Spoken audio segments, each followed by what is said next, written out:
ছবিটা তোলো।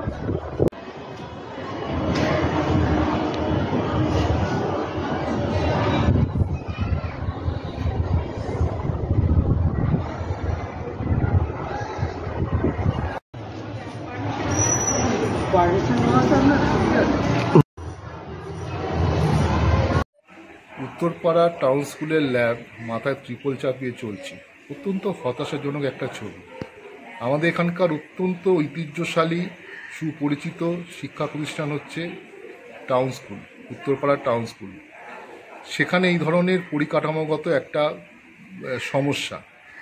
কিছুদিন আগে এখানে আমাদের এই অঞ্চলের সাংসদ এসেছিলেন, অনেক জনপ্রতিনিধি, চেয়ারম্যান সহ তারা মিছিলে উন্নয়নের ঢাক পেটাতে পেটাতে মিছিল করেছেন।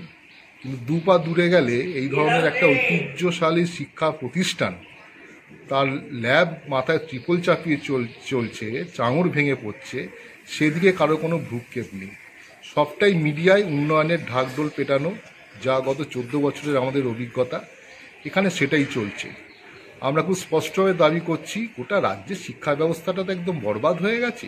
জয়েন্ট এন্ট্রান্সের ফল দেখেছেন, 4 মাস 5 মাস হয়ে গেছে, রেজাল্ট বেরোয় না।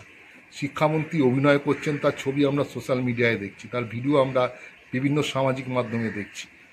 সেন্ট্রাল পোর্টালগুলো কলেজে ভর্তির নিয়োগ প্রক্রিয়া এখনো শুরু করতে পারছেন না। কবে পরীক্ষা শেষ হয়েছে, রেজাল্ট বেরিয়েছে। আসলে সরকার চাইছে শিক্ষা ব্যবস্থাটাকে একদম ধ্বংস করে ফেলতে। তাই টাউন স্কুলের মতো এই ধরনের একটা ঐতিহ্যশালী শিক্ষা প্রতিষ্ঠান, তার এই ধরনের একটা অব্যবস্থা, কেউ কিচ্ছু করছেন না। না পৌরসভা, না সরকার, না শিক্ষা দপ্তর, না এলাকার বিধায়ক, তাকে তো খুঁজেই পাওয়া যায় না কোনো কাজে, না সাংসদ, তিনি অনেক কথা বলেন কিন্তু এই হচ্ছে তার কাজের নমুনা।